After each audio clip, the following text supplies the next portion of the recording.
lose sight of the magic of this football team. Yeah! Here we go. I'm all in. All right, welcome back, YouTube. Here we are, Season 2 of Cowboys Game Plan. You know, we got a little special edition going on. You know, we're changing some things up here at the Cowboys Game Plan podcast studio here, you know, right here in the office of everything that we got on the wall here, okay? We got fandism everywhere, whether it's a Marvel fan, whether it's, you know, Cowboys all over the wall, or his Hot Wheel collection. So what we wanted to do is, we had a lot of technical difficulties last year doing some, you know, shows on the road, which nothing wrong with that, right? Being in two separate rooms, you know, being able to try to do that together. But we want to try to film together as much as possible. One, we feel like there's a lot more real conversation going on. And two, like, what better way to give y'all a good show than be here together and be able to talk Cowboys football. So with that being said, man, you know, if you're new here, you know, it's been a while since we filmed, probably 3 months. Yeah, been a minute. It's been a minute, but, you know, we're not really off-season guys yet. You know, we leave that to the professionals to talk through the off-season, but we're here to give real reaction to what's really going on. So that's how we're going to start this thing, man. It's just getting back in the groove, you know, getting back in the groove of doing this thing and bringing y'all Cowboys content and then interacting with y'all, because that's what it's all about for us. So, Mike, man, I mean, lay it out there. I mean, we're 2 weeks into preseason football. We've had the quietest offseason the Dallas Cowboys could have ever had, and I'm nervous. I'm excited. I'm scared. There's a lot going into this season, and I know you want to get into the preseason stuff, but give me like just a, you know, one line or a couple sentences of just the offseason vibes that you have and what you expect going into this season potentially. In my opinion, this is the way that an offseason should go for a team that is expecting a better outcome for the year, right? Yeah. Like you said, we don't have the drama and all the issues and the constant news that we've had over the past 3 years, but especially last year. It's not here this year. Yeah. You know, they're having trouble finding things for us to talk about. And the things that are coming up are great players making good plays, are doing great things for the team and the community and the environment in that locker room, which is the way it should be. You know, we can let the Cleveland Browns of the world have the drama and be, you know, the camp kit this year and everything. And Dallas is just going to do what it needs to do to put, you know, a competitive team on the field that hopefully ends up deep in the playoffs this year. So that's what I like about what we're seeing so far. Like you said, we're 2 weeks into the preseason. We waited a little while just so we had a good bit of information to talk about and some things that were done in game and sit down and enjoy a conversation together, which is our favorite thing to do. We, as you said in the beginning of the video, we talk about football and, you know, then we talk about all the other fandoms that we have, and we have a lot of them, as I'm sure many people do. But yeah, so far it's been fantastic. I'm really excited for the year. I can't wait till this last week of preseason's done, and we kick off week 1 on a very tough stretch for the Cowboys this year. That's the only thing that is impending doom is the difficulty of that schedule. And that's the vibe I'm getting. Like, the excitement's here now. I'm ready to go. Week 1, Sunday Night Football against the New York Giants. I love preseason football. I love seeing guys like Camden Brown and our rookies go out there and shine. And hopefully for the 3rd preseason game, we can see a little bit more starters. Maybe just see a drive out of Dak and the boys. I know it's not really a Dallas Cowboy thing to kind of throw your starters out there, but it would be interesting. I would like to at least maybe see defensive starters. Yeah, I don't really need to see the offense. I trust that where it's at. I trust that we're just kind of filling in like the 2s and 3s of it all. Historically, Dak doesn't play. No. But they may throw, you know, Pickens and Turpin out there. Yeah. You know, they'll keep Dak and CD on the sideline. But just like looking in the past years, they've thrown some of the starters out there in that last preseason game recently. Yeah. And my goal would really be see more of the defense. Like, I'd love for Christian Parker to at least roll over showing out there, D Winners, just for a drive. I'm not asking for more than 10 snaps or anything like that, but I like how he's been playing Ravel the past couple weeks. Even though it's been a drive, it's building confidence. You saw almost the pick 6 that he had, or was it a pick 6? No, he was it? It was it. No, he. I think he fell short. Shut him out at like the 3. So it's good to see him kind of growing that confidence. And then we saw Barham, who had a phenomenal play, you know, showing that ability to where he played linebacker before his last year at Michigan, and he plays defensive end. He slips through and shows the ability to do both, like a Micah Parsons at linebacker type vibes. I'm not going to go that far yet, but I'm going to say it. Yeah. But that's been fun to see. Offensively, I think it's been fun to watch the running back 2 battle, which everyone's talking about. Everyone's asking why Malik Davis just isn't solidified in that spot yet. I know they want Blue to work out, but Davis is showing up week in and week out, and he did it last year too. So it's like the questions that Dallas has for RB2, he's answering them. And so hang on, let's do this before we hit every highlight in one sentence. Let's go through this with a little bit of structure. Yep. So we're getting down to where it's 53-man roster time here before too long. So I've got the roster pulled up. Let's just go through it position by position and give an overall status of where we think this thing is headed with these players. And like you said, there have been some great displays from not only our rookies, but guys that are second, third, and fourth on the depth chart that are making it tough. Yep. The Camden Browns, the Malik Davises of the world, as you spoke on, that are going to make this tough. So if we're looking at the wide receivers right now on here, it looks like we have got, 12 wide receivers at camp right now. Jeez. Obviously, we're not keeping 12 guys. No. So right off the rip, we know that we're keeping CeeDee Lamb, George Pickens, Kevontae Turpin, and then Flournoy, right? Yep, there's 4. So there's 4. This comes down to those last 6 guys, those last 2 guys to make up the 6, if they even keep 6. Yep. There's no guarantee. It's really going to depend what the other positions, especially the linemen, the offensive line. You've got to have rotational guys in there. So who do they keep? Camden Brown has shown up. He has. Mingo is finally getting the opportunity to show up and has done what he should do when he gets his plays. He's making the best of it, just like Camden Brown. I would love to see him keep both, but it's a tough one. Do you feel like Camden Brown has done enough in this camp and the 2 preseason games to negate everything Jonathan Mingo has contributed since he's been here? Highlight-wise, yes. Okay. Camden Brown has shined off the screen. And, okay, I think the biggest thing for Camden Brown, what it comes down to is, can he play special teams? When you're a young rookie trying to make a spot on the roster, it's not necessarily about, unless you were a high draft pick, right? It's not necessarily about, can you play the position? Does the team need you? When you look at the Dallas Cowboys roster, they don't need Camden Brown to really play the snaps at wide receiver. No. But he could be a great rotational guy, gets 5 to 10 plays a game at the receiver position, and then plays special teams. So that's my question for Camden Brown. Jonathan Mingo, actually, what I saw today for him was that he's PFF's highest rated receiver right now for the preseason. Right. In the first 2 weeks. And Mingo just has been hurt by the injuries. That's what's really always put him behind the game, is he just ends up being hurt. Dallas traded that 4th-round pick for him. Everyone mocked us for it. But he's been a very good rotational guy when we can see him play. But when he doesn't play, because of the injuries, that's why we're looking at guys like Camden Brown and all that. Yeah. I think for those 2 guys, I think it just comes down to who is more of a team player, who can contribute the most on the special teams. And I think if Camden Brown contributes more, then it's him. And if it's Jonathan Mingo, then it's him. But I think both of them have had a phenomenal preseason. I think they're only going to keep 5. Yeah. I think that's the logical thing to do. Camden Brown is obviously talented. He's going to play football soon somewhere. I think it's Mingo's to lose, honestly. It's hard to just bring in a guy who's got some talent and kick a guy off the roster who's put in work, put in practices, put in off seasons, and unfortunately he's only recently started to make the best of the opportunities given to him. But I know that merit counts under Schottenheimer, and showing up every day and being a guy who, comes to work on time and does what he's supposed to do, despite injuries and hiccups. They all have them. That's part of the sport. I think it's hard to just kick him off the team for, Camden Brown. But there's a lot to be said about what happens in this last preseason game. It could make it or break it for either one of them. Right now, I think Mingo does have the edge just because of the history he has with the team.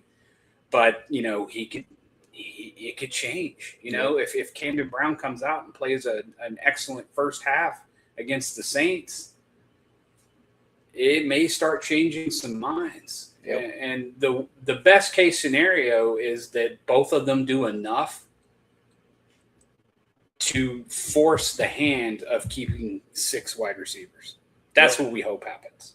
Yep. And the question would be is just where do you cut that one person?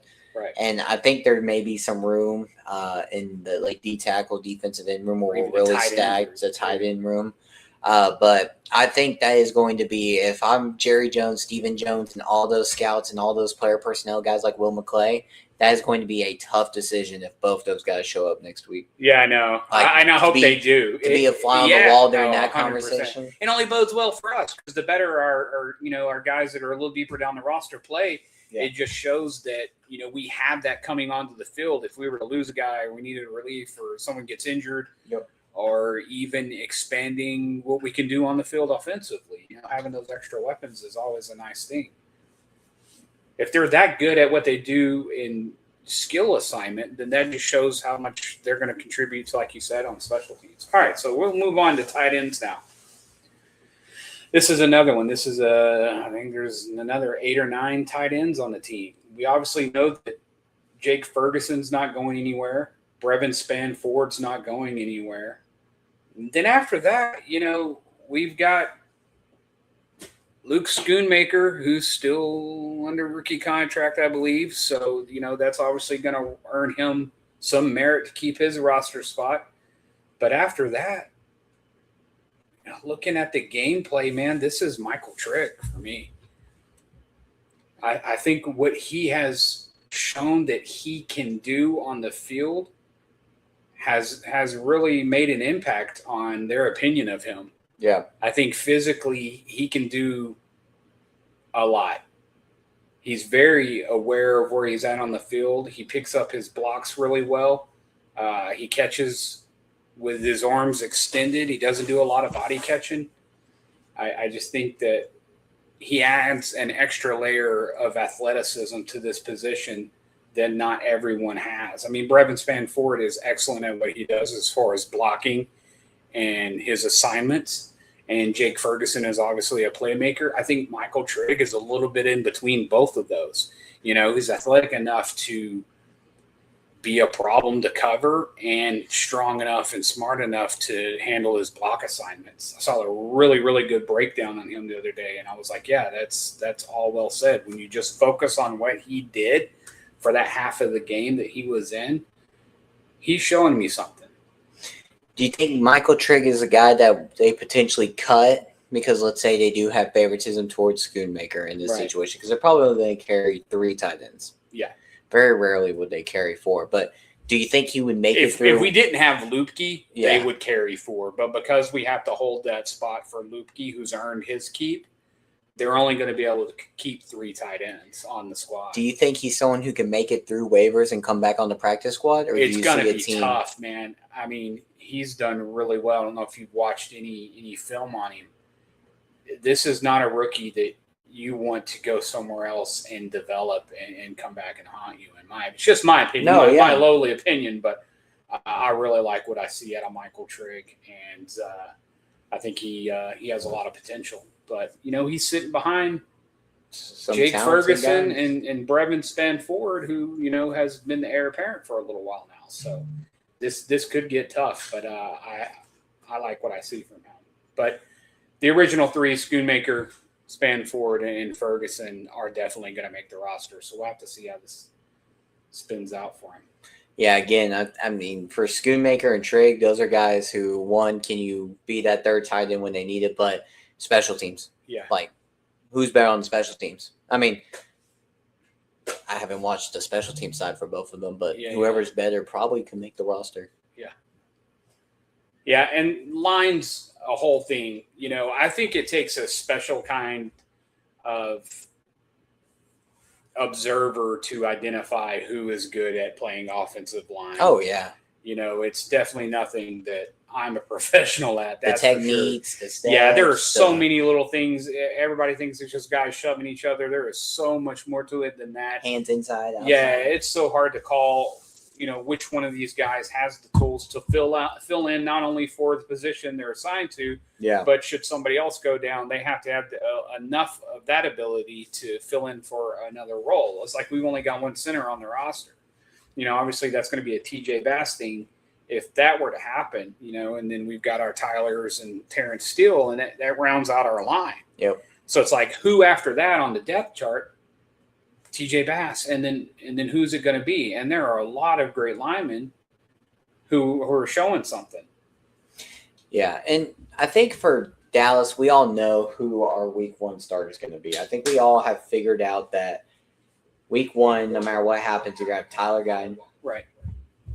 And then you're going to have Tyler Booker. Right. And then you're going to have your center, Cooper Beebe. And right. then you're going to have your right guard, Tyler Smith's the left guard. Right. And Tyler Booker's the right guard. And then Terrence Steele. Yep. And so I think with those 5 guys, I feel pretty comfortable with them. Right. Figuring out the backups. I think we saw a lot of that last year. I mean, I think that's why we're not struggling about who is going to be the backups, because we literally lost half our line in the New York Jets game and figured out that TJ Bass and, what's his name, the left tackle, Wall, Nate Thomas. Nate Thomas. Yeah. He was another guy, and even we had Cornelius. And so some of these guys stepped up to the plate, right? And that's why I'm not so worried about trying to figure out, who is the best guy. I think the only question would be is, do the tackles step up to the job this year? Terrence Steele, we've seen him struggle. And can we keep them all on the field? The majority of the season. But we have the best center guard combo, if not in the NFL. Oh, for sure. But the tackles, that's where the question's at. Our inside 3 are hands down the best in the league. And I think the tackles, they're going to make it break it for not only the offense, but Dak Prescott, right? If he gets hit a bunch of times we've seen in the past, he's going to go out by week 6, week 7 with some kind of injury because he's forcing himself to do things that are not. As an older player, it's pushing his limits. But last year we kept him pretty clean, and that's why he had such almost record-setting season. Yeah. On top of having George Pickens and CeeDee Lamb. But So what do you think? Have you seen the buzz with Pete? Shaez Pete? No, I have not. Oh, wow. This is a really cool situation. Pete. The locker room speech. I'm sorry. Yeah. It's coming back to me. Yeah, man. That's it gave me goosebumps, and I'm not even a Cowboys player, nor was I in that locker room. But it's really cool to see. I think he's a part of that international player system. Absolutely. And I think you said he was a Native American. Absolutely Native American. I think that's one of the coolest things that the NFL does. But it's also cool for someone to step in and just in that moment, like truly feel those feelings and just be like, and that's with anything, right? I mean, even in the workplace or even anywhere in life, like most strangers end up becoming some kind of like brotherhood or whatever it may be. And it's cool for him to be able to step in and just give a hell of a speech. Yeah, and I thought he played pretty well. I mean, this young man is 6'9". Yeah. Playing right guard. It's pretty unbelievable. You can definitely see that the physicality of that is there. The warrior spirit is absolutely represented there. The camaraderie that he brings to the team in the locker room is awesome. I really hope that somewhere on the roster there is room for Shaez Pete, 23 years old out of Kentucky. Yep. So I think he's got some tools. I think he'll probably be cut, but he'll be on the practice squad. Yeah, absolutely. I can guarantee. I'm hoping for that. Yeah. I definitely think you give him 2 or 3 years, he would dedicate himself to being a master of his profession. And there's nothing wrong with that. So hopefully they make that happen for him. All right. Moving on down the line, let's talk about our safeties. This is a good one. PJ Locke took a little bit of a lay down on the field today. I think he had something. I think it was a knee hyperextension, mildly or something like that. That's what Schottenheimer said in the press conference today. So I don't know how severe it is. He says it wasn't anything serious, but he would be out today. So we'll see how that bounces back. But hearing a lot of good things about Julius Wood. That might be, if he's like the 55th best guy on the team, that might be another scenario where, we stash him, right, and keep him around. And I haven't heard much about Elijah Clark. I've seen Bell out there a couple times. Obviously, this is going to be, Malik Hooker and Jalen Thompson are going to start this thing. And then after that, it's PJ Locke, maybe a little bit of Caleb Downs thrown in there somewhere, and the nickel as well. And probably going to be Marquise Bell, I would imagine, would be our safeties. It's crazy what this safety room looks like compared to a year ago when we were talking about Malik Hooker and Donovan Wilson and Marquise Bell and Elijah Clark. And we're like, these are guys we got to depend on. Now we have a safety room where it's still Malik Hooker, which I never really was hating on Malik Hooker. I think a lot of the secondary issues were on Donovan Wilson. Yeah. And also I do blame a lot of Matt Eberflus' scheme. I don't think it worked for our players, and I think forcing it down their throat never helped it in that situation. No, 100%. I think the depth is really built in the safety room, like you said, PJ Locke, Elijah Clark, those kind of guys.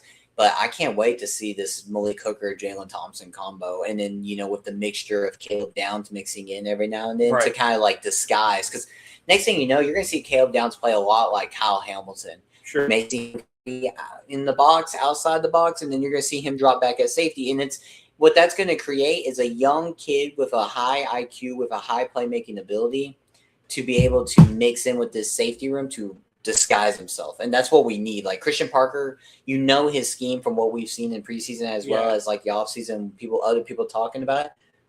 His scheme is disguising. It's not about showing the cards, but as soon as the ball snapped, all of a sudden, bang, bang, bang, bang. And you're like, whoa. Yeah, it's disguised until 3 seconds on the clock, and then the quarterback can no longer change anything. And then you get into your actual coverage.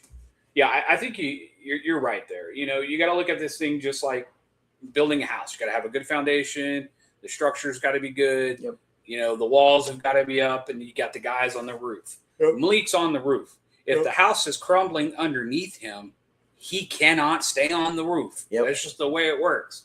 So I think there was a lot of that going on last year. The linebackers were whatever they were. The cornerbacks were struggling to cover people. So that left everything just flooding up to the top of the house.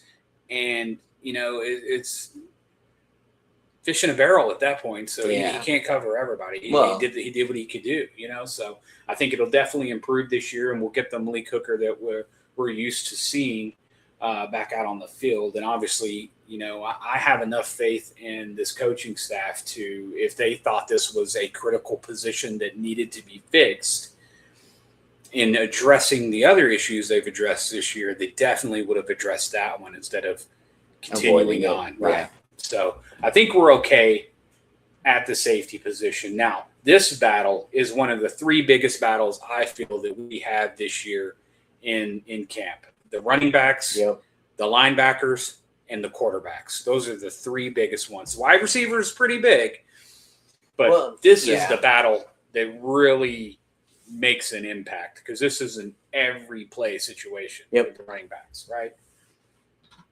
What do you think? Give me your take on what you're seeing out of the RBs. So obviously Javonte Williams, he's our dog. I mean, that's the workhorse. There ain't no second questions about him. All right, there's your thunder. Who's your light? Yeah. See, that's the tough one, right? That's what I was talking about at the beginning of all this is, Malik. All right, okay. Well, so answer this first then. Answer this first. What do you think about that? If Javonte goes down, who's your new thunder?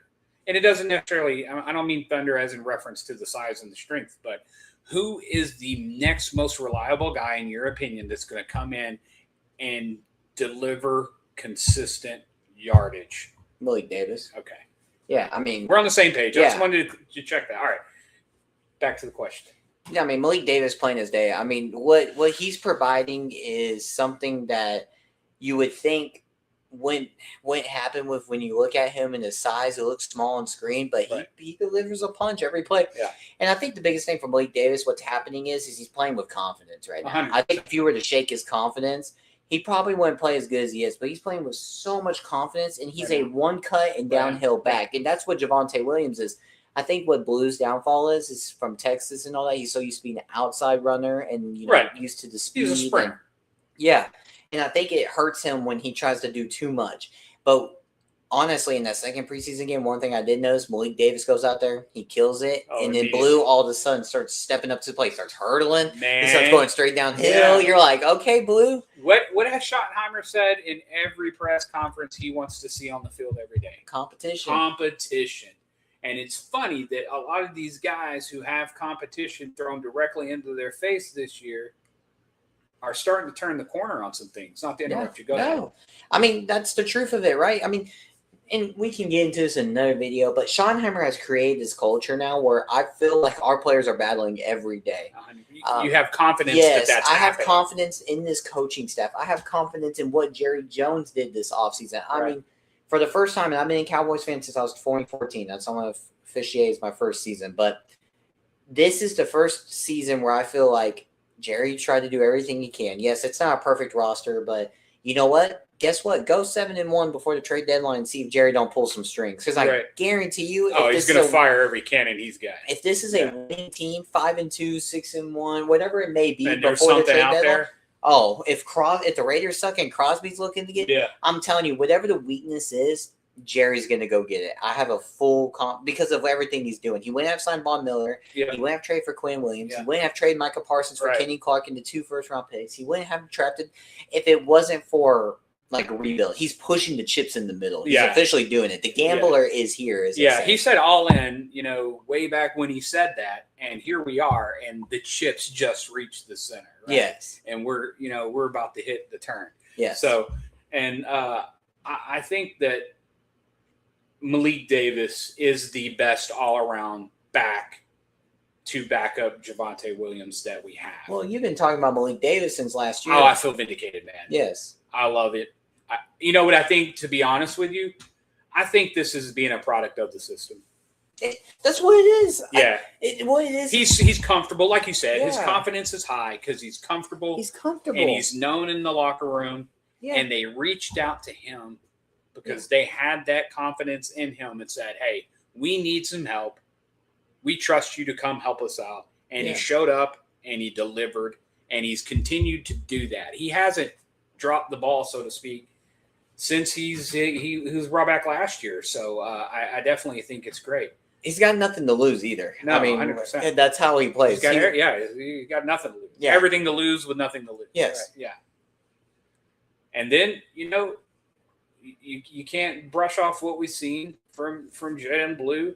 He's starting to show a little bit. I think he's starting to understand what it's going to take to get there and what he has to be able to do physically consistently on the field to get on the field. So, and then Phil Maffa is what we thought he was. He is another Javonte Williams type back with a little bit of speed, and he'll run behind his pads and he'll go straight up the A or B gap and try to run you over. And that's perfectly fine. He's starting to do that a little bit, but that play the other night against the Cardinals where, it was to the right and there was nowhere to go. So he just turned his pads and ran it all the way around the other way. And I was surprised that I knew he's obviously a running back. He's going to be able to run fast, but I didn't expect that much speed for the size of the guy. So, and then we've seen a couple flashes from Izzy Abanikanda as well. So they're all fighting it out. But right now, I think this is Williams, Davis, Jadon Blue, Maffa-ish at the moment. So I'm looking at your sheet here. I'm sorry. Sure.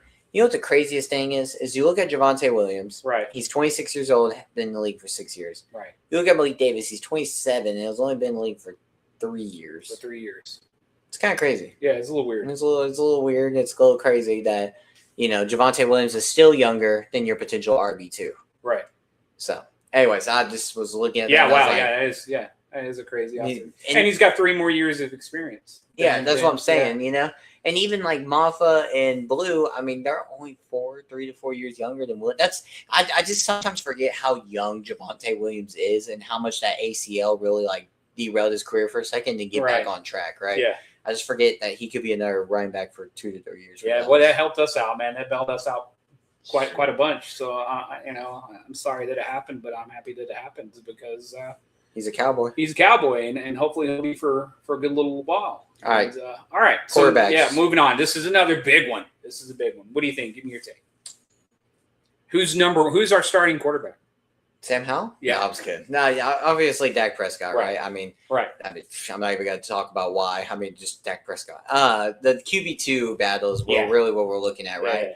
Who do you want to step in? Heaven forbid that something happens to Dak Prescott and you need a couple weeks, you need a couple quarters, you need the season. All right. It's almost inevitable. Yes. Almost inevitable. Every year, somebody's quarterback takes a game or two. Yes. Even a good season. So it's going to happen. It's okay. I think. Hopefully it doesn't, but. I think at this point. For being realistic. Yeah. I mean, I think at this point, I know what they brought Sam Howell in for. Right. I think it's really just competition for Joe Milton. Right. But it's hard to undeniably be like, hey, Joe Milton, we don't want to bring your explosive legs and your explosive arms and your Patrick Mahomes type ability into the game if something were to happen to Dak. Like, Sam Howell is just going to bring you Cooper Rush. Yeah. And do you want Cooper Rush? With a little bit more leg talent, yeah. Yeah. Do you want Cooper Rush or do you want, like, what Trey Lance or what we traded Trey Lance for and what you thought you were going to get out of him? Joe Milton is 10 times better than that. Yeah, I agree 100%. Because this is how this goes. If Joe Milton isn't playing in Dallas, he's going to be playing somewhere. I'm surprised the Falcons or the Cardinals. Yeah, there are several teams that need a guy. And what he displayed against the Cardinals and even, in Seattle. Would you trade a third-round pick? Like, if a team was like, hey, we'll give you a third-round pick for Joe Milton, would you trade him? Man, it's tough. It's really tough. I've always been a fan of a protege quarterback sitting behind the franchise quarterback and then taking over one day. Yeah. I love that method, especially when the coaching stays the same. Yep. Because the only thing that changes is it's a different brain lined up behind the center, right? So my dream would be that Joe would want to stay around here until Dak were to move on or whatever happens. It's probably not realistic. Dak, 33 years old. He's got at least he could play 6 or 7 more years if he chose to, and it stayed healthy. But I think for Dak, it's maybe another 3 to 4 years, right? And Joe Milton's 26 years old. He'd be 30 by the time. He'd be 30 before he ever took over. So. No, I would not accept a third-round pick because I think Joe Milton is a starting quarterback. He just needs time behind the center. Yeah. Just as much as a Shedeur Sanders does. So it's just about getting that. Cam Ward, same situation. He's going to emerge this year because he got all of that experience on the field last year. It'll pay off this year. Joe needs the same thing, and he'll be just fine. Obviously, he can do it. He's proven it. He's shown it. Big fan of Joe Milton. Yep. Would love for him to stick around, but I know what he's valued at, and you'd have to pry him out. No, for sure. Yeah, that's where I'm at on it. But I think Joe should be the backup, Sam Howell, emergency back. We brought Joe here. He's been in the system. He's starting to pick it up. He understands it. He's looking good. He's looking good. He adds the perfect kind of components you want for a quarterback, and he's familiar with his receivers already. Yeah. That's a lot of advantages for Sam Howell to be able to come out and just game manage past. Oh, yeah. Right? And I just don't think that's enough. If this were, a Baker Mayfield or something, that would make more sense, but it's not. It's Sam Howell. So it's Sam Howell. That's where we're at on that, in my opinion. Dak 1, Joe 2. All right, moving on. Our punter is Brian Anger. We know that. Thank you. I'm angry every time he punts. Yes. Man, this linebacker defensive tackle situation, I'm going to let you field that. Oh, you're going to put this on me? I'm going to put it on you, man. There's a lot going on. And, it's a little bit of ignorance on our part because we don't exactly know what, CP's thinking and what his overall goal is. Obviously, we know what some of his base formations are going to be. But with the talent spectrum we're looking at between our line and our linebackers, there are so many creative combinations that could happen. And there's so many different skill sets. Everybody's got skills A, B, and C, but they just have different degrees of it between each other. And it's like, what tool do you want them to use, right? So it's kind of interesting to see how this all shakes out. I guess the first thing we should talk about is who are going to be our mics. Who's our two inside linebackers? That's going to anchor the line back there. I got a feeling that they're probably going to roll Overshown and D Winters to start the season. You like Overshown and D Winters? I definitely think Overshown's one. I think the problem with Barham, as much as we love the excitement around him, what you saw? I loved it, dude. That guy shut down the middle of the field, and and not only did he shut it down, his head was on a swivel. He knew where everybody was who even came in between those two hash marks. Oh yeah, and he was able to. That guy in a year intimidate the quarterback at the same time. Yeah, that guy in a year dude, hold space like that, terrify people, know where everybody's at, and mug the quarterback down all at the same time. Man, please. Bam, bam. Yeah, and I think for Barham, what's going to come down to is he's a rookie. Right. If he wasn't a rookie, if this was like a 1 year, 2 year guy, he's probably starting. Right. I think they're going to try to give it like a rotational type role the first 3 to 5 weeks in the season. Yeah. And as soon as D Winters are overshown, hopefully it's not an injury, but as soon as their gameplay goes down and it's not working, he's immediately plugged in. I don't see Overshown taking a downfall in talent and skill and all that. But let's say D Winters just is like it's like Kenneth Murray 2.0 out there after 2 weeks. Yeah. He's coming in. Yeah. And I wouldn't be surprised if Christian Parker yanked D Winters in the middle of the game for sucking. Yeah. Or was like, hey, this is just not your game, bro. Sure. Well, here you go, Barham. Yeah. It could all be scheme development too. Like they are scheme dependent. What's the offense doing? Does he want a bigger body? Whatever tool you require. Yep. Yeah, no, 100%. Because Barham's 6'2", 240, and D Winters is 5'11", 227. Right. I mean, if you're playing against a run-heavy team, Barham's probably your guy. If you're playing against a more pass-likely team, D Winters is your guy because his mind may be right for that and his speed may be there for that. Sure.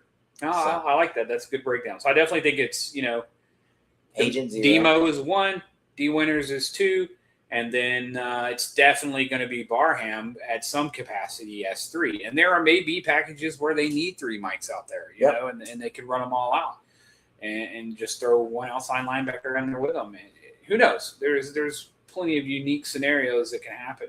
Shamar James is Shamar Jamesing. Justin Barron has had a great camp, but I just haven't seen anything on the field in the preseason games to qualify anything that needs to change. These guys are what they are. Langston Patterson, I liked what I saw from him at Vandy. I know who he is. He's got a ways to go. He's behind some talent. Demo, I think everybody's looking over him a little bit right now. It's the injury history. Of course. It's kind of like you pay good money and the product is not what you thought it was, but you just really haven't had much time with it to really see what it's capable of yet. That's where we're at. Well, it's contract year, so yes. You're probably this is all lining up to play out really well for us. And then next thing you know, we'll have to pay. Right. Yeah, so it'll be okay. I think this is going to work out. The worst case scenario is one of our 3 good linebackers 2 of our 3 good linebackers are playing on the field. So let them duke it out as long as necessary. I love what I'm seeing. Now the outside linebackers.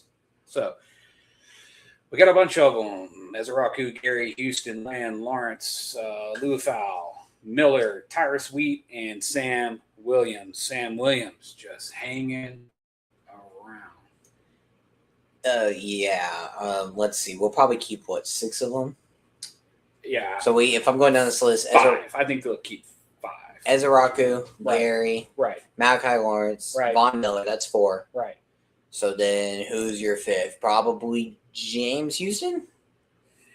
Maybe. I think we're seeing the end of. It's going to be between Houston and Williams. Yeah, I think we're seeing the end of Maris Leafau. He's probably cut. Tyrus Wheat, I haven't seen much about him. He's probably cut. But he had a really good game He against. did. Yeah, He did have a really good game. it's tough, man. These are all tough. Yeah, again, I would love to be a fly on the wall in this conversation. They may keep 2. I mean, they could keep 6. They could keep 6, and if they did that, obviously, like you said, Houston's going to make it, And then it'd be Wheat or Williams. right? Yeah, I mean, it's interesting. but I know it's a small thing. I'm a Leufel guy. I've liked him since Notre Dame, and when we picked him up, I think it's just he's a product of the system. He lost his sponsors when the coaches changed. Oh, yeah. I mean, it's been through 2 different coaching changes, Zimmer, right? Eberflus, Yeah, 100%. But he has the tools, and that guy has the best punch in the league, in my opinion. You look at all the punches he's thrown, he's had the biggest payoff as far as stripping the ball out. And he does it every single time. He doesn't just take a shot when he feels like it. He does the formula every time he tries to rip the ball out. And that pays dividends. So it's really tough. I'm glad it's tough, but I think for him, he needs to go to a team that is just like desperate for a potential I would say a starter, but he needs to be a 2 somewhere. Yeah, he needs to go be a 2 somewhere. So a team that's desperately looking for linebackers. Right. Because unfortunately, they moved him to this outside linebacker, and that's just because he'd be really good in Miami. I think that's a good line for him to play on with those guys. Or maybe. I just think he needs to go find a new Tennessee. Opportunity. I just think his time in Dallas is over, which isn't a bad thing. Right. But sometimes players go elsewhere and they thrive, man, because they get the opportunity. And it's like Joe Milton, right? You were talking about him earlier. He needs snaps. So Leofau, he needs snaps. We played so much Kenneth Murray and Jack Sanborn and forced it down the throats that last year should have been his year to get all those opportunities. And instead, they forced those 2 guys so much that you never got to see what you stunted his growth is stunted. So he's trying to make up for and so Christian Parker maybe too late. Yeah, Christian Parker comes in and he moves him to this outside linebacker. But when you look at this outside linebacker room, all of these guys are easily they're just better for the scheme and for the situation we're in. Yeah, I got 2 inches of height on him and 15 to 20 more pounds for that. And actual experience at rushing the passer. Right. But, he may end up making special teams. He could be a special teams guy, and that's what may keep him on this roster. But we'll see. We don't know. We don't have any insight to that. So if we're wrong about some of the guys that we lose, it's just because we don't know at the end of the day what the recipe is. We know what the outcome is. We just don't know how they got there. All right, so that covers that. Talked about the line or kicker. You know who that is. The D tackles is the easiest of the Yeah, fullback. We know who that is. Yeah. D tackles. So Bullard, Clark, Dunn, Odolai, Agbanya, Overton, Jay Toya, Quinnen Williams, TJ Withers, and Kelvin Gilliam. I actually think Kelvin Gilliam got cut today. All right. Maybe. Rookie from Kansas is cut? Okay. So this is obviously going to be Williams, Kenny Clark, Agbanya, and Jay Toya. And, man, I don't know, dude. Overton is showing up and showing out there, too. That's also true. He had a hell of a game. If it were me, I like Quinnen, Agbanya, Clark, and Overton. I'm not mad at that. I mean, dude, I'm so happy that we just have 2 D tackles. Yeah, no, for sure. That I don't even care what's behind them. What do you think about Toya? I mean, where are you at after with his second year now? I love his size. I think his size is very, very similar. I mean, he's the biggest guy. He's your goal line package guy for sure. Yeah. But the thing is, though, is he's not good at slipping. Right. He's such a big body that struggles, but he is getting better. Yeah. It's shown in that Cardinals game he was able to slip through. But again, I'm not. It's kind of same with the offensive line. I'm not really a D tackle guy unless they're like slipping through and making sacks every other play. Then it's really hard to like determine or tell like what the technique is and what they're really looking for. Right. I mean, I know you're supposed to hold your gap and then on rush, get to the quarterback. Yeah. outside of that, like, I don't know what, oh, your hand wasn't supposed to be there. Yeah, no, totally. Yeah, you don't know what the mechanics of the position are, right? I'm Yeah. hoping to learn more, but like right now, I've always looked at it as like whatever the lineman is trying to make you do, just don't do that. Yeah, don't do and that. then you're doing your job. Exactly. Like if he wants you to go this way, you don't go that way. Yeah. You go to the other way. But then, also play recognition Yeah. too, right? Like, if you're scheming, that it's a run developing play that guard pulls or whatever. right. Then you slant that way because you need to fill your gaps so the linebackers stay clean. Yeah.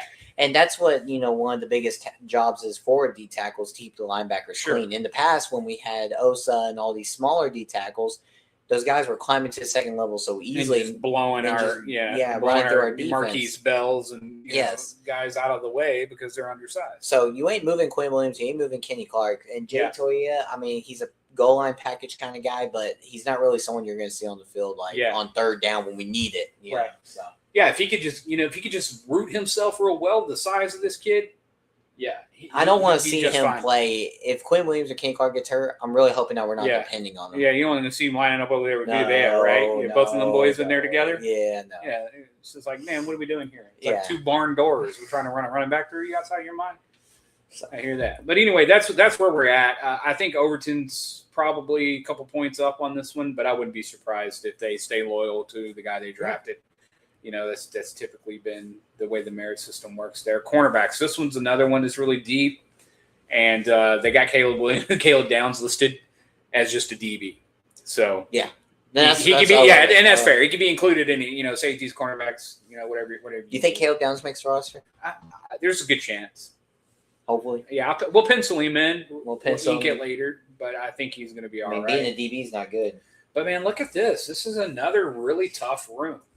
So we'll run down the list real quick. Obviously, Downs, Bland, Bridges, Butler, Carson, Childress, Durant, Kendrick, Moore, Revel, Speed, Stewart, and BB. Well, BB's the center. It's at the bottom. It's my fault. So looking at this, there are names in here that I don't even recognize, which means they're already done. Yep. Amir Speed, done. Devin Moore, done. Darion Kendrick, I'm sorry, you're probably done. And then we're still left with quite a bit. Obviously we have familiarity with Bridges and Josh Butler, Kalen Carson, Zion Childress, Kobe Durant, Siobhan Revel, and Reddy Stewart. So how do you pick out of that? Who starts? With Caleb Downs being able to swing into three roles as a backup or a starter, does that help or hurt? I think we're rolling Bland and Ravel out as 1 and 2. Day one? And then Downs will be your nickel / free safety or whatever it may be in that scheme. Okay. I don't think they don't want to depend on Downs to be a full-time corner, which I don't think he really was in college. No. He was a safety or a No. nickel guy, right? Or in the box. So Bland and Ravel are going to be your starters. Obviously, Kobe Durant will be your number 3 guy. Okay. Because he's actually competing for the number 2 spot. Right. After that, so what? That's 3 corners. I'm not really counting. It's between these two after that. Yeah, we'll probably carry 5, right? We're down to Kalen Carson and Reddy Stewart. I like Reddy Stewart. I do too. I like what I've but seen. for Reddy Stewart, here's the thing: he was a big nickel guy, and Right. if Caleb Downs is your nickel guy, What do you use him for? then what do you use him for? Right. So then it's like that could be disadvantage / advantage, but you're probably going to end up keeping Kalen Carson, and you may. I think a sneaky one could be Josh Butler somehow sneaks into this. And I've they heard, could all be yeah, friends. he's had a really good camp. But it's all the unknown because these Right. guys are just hurt. Right. But you saw off of the film and the previous ball they were playing at their other schools, like these guys can do it, but Right. they've been injured that Right. you never get a full Right. like. That's the problem with our defensive roster over the years. Is, Yeah, it's margin. You Yes. know what I mean? It's just that little bit of an experience that you've seen every route from Yes. every kind of receiver you could line up against, right? Yeah. And they just haven't had that exposure yet because they've missed time. Well, and it's like, how do you evaluate as a personnel player if you never saw your guy play? I mean, Yeah. that's like me. It's that, like yeah. it's like how do I know that whether to cut? It's like you or- reading reviews, Yeah. You don't. It sounds like a good restaurant. cut- Everybody likes it, but I've never had it, so I don't really know. It's like cutting Kalen Carr. It's like if the Patriots back in the early 2000s, they cut Tom Brady and he becomes the greatest quarterback of all time. Yeah. And they're like, well, we cut him because we didn't need him, and he was really no good to us. I mean, he wasn't playing. Yeah. But like what could happen to us if, Joe Milton were to leave. Yeah, that's what I'm saying, right? Like, Zion Childress could get cut, go somewhere else, and he's like a number 2 or number 1 for a team. And it happens all the time. Yeah, totally. But that's the problem with the cornerback room is we haven't seen a bunch of these guys play more than 6 games in a year, and so you can't evaluate it if you never see them play. So you automatically fall back to what you know, which is, going to be Bland, Revel, Reddy Stewart, Kalen Carson. That's why I think Josh Butler may make it because they see potential. Yeah, and he's been around for a while. And they'll cut Stewart. Yeah, they know what they deliver on special teams too, so that's likely where, they'll contribute the most. So they're just getting what they've always gotten, and if they get a little bit more when they need to rest a guy or someone, goes down, you get that too. But I think we're totally aligned on that. And Ray Stewart just depends on how they look at it. Do they want to have a backup for Caleb Downs' nickel position? If so, he's on the roster. If they're like, no, we're good, I think we could plug in, Childress or Josh Butler into doing it in this scheme because it's more like a disguised drop back, not like a man-to-man type deal. Yeah. Then boom. Yeah. I mean, he's going to get cut. So going over everything we just said, I think there's about 5 guys who could make this team with a really strong performance against New Orleans. Yes. Who is the best rookie this year that you've seen? Who do you give rookie award to so far? We're just 2 games in. I mean, I can't give it to Caleb Downs. He played 1 snap. Right. 8, but it's cool. Yeah, I mean, it feels like 1 snap. Yeah, one that made an impact on the play. Barham, you want to give it to him because he had a really good couple of drives. I mean, I'm going to probably have to give it to Barham because he's just the one that stands out the most. And he's probably the one I've been paying attention to the most. Yeah, because he's that guy. Yeah. Malachi Lawrence, we just haven't seen any shine yet. You've seen some solid play, but you haven't seen nothing like Barham did. You know, where he's just like boom. You know, so. Barham gets it for me for those couple reasons. One, he does what he's supposed to do as a linebacker really well, and then he did enough to merit attention and highlights, and that's obviously what you want. He did it consistently, and people recognized it outside of just the one play that may have made SportsCenter or whatever. Yeah. And then I actually give Michael Trigg a close second, in my opinion. Michael Trigg did a good one. Yeah, I just think the contribution that he made didn't get as noticed because most of it was as a blocking tight end, but he did have 3 or 4 really good pass plays that contributed and bailed his quarterback out, and he executed them very well with a high IQ, and that's what's important in your tight end. So those 2 for me, with a special shout out to Shiaz Pete. And, Camden Brown, it covers all the notes I had. So what do you want to see from this last game in New Orleans? And then we can wrap it up and we'll get out of here. I'd like to see some defensive starters. I just want to see this defense, man.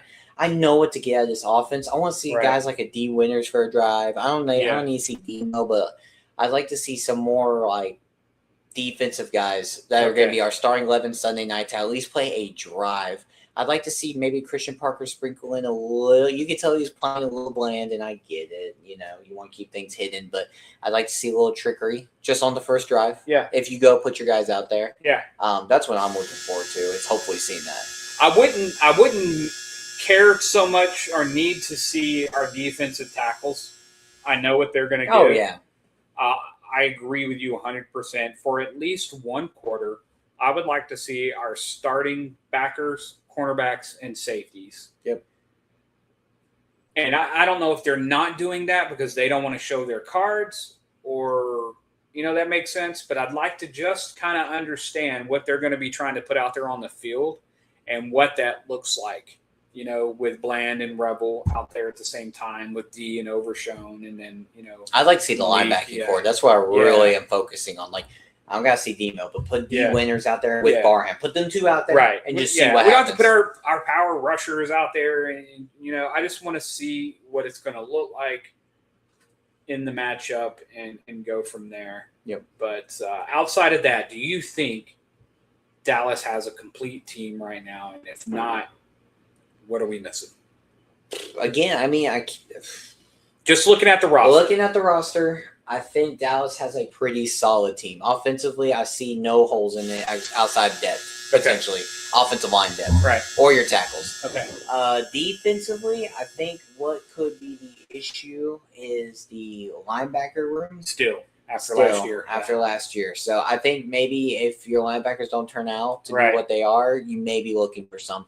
Pass rush is another big one. Can these guys step up to the plate? If not, you may be looking at training for a pass rusher. Could be a Crosby. It could be nothing. You don't know. This is one of those situations where you're reading the recipe and you just don't know if the food's going to be good or not. Yeah, you know? we're trying something new. Yeah, and you're like, we know offensively it's good. You know garlic and all that's good stuff, but you don't know if it's going to be good in this mix, right? But that's kind of where we're at.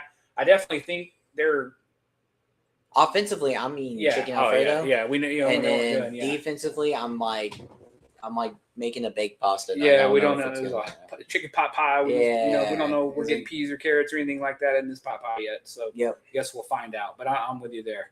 So yeah, that's where we're gonna leave it for now, and then we'll do another little catch up after the New Orleans game. Yep. I wonder if the fights that happened the other day are gonna reemerge during this little showdown. That should be interesting, especially if the starters get involved. Oh, if starters get involved, it's going to be a lot going on. So I'm excited about that. We won't do another 53-man roster review. We were just trying to catch up, from being off during the off season and not discussing the first two games. So here we are, and then we'll be back after that.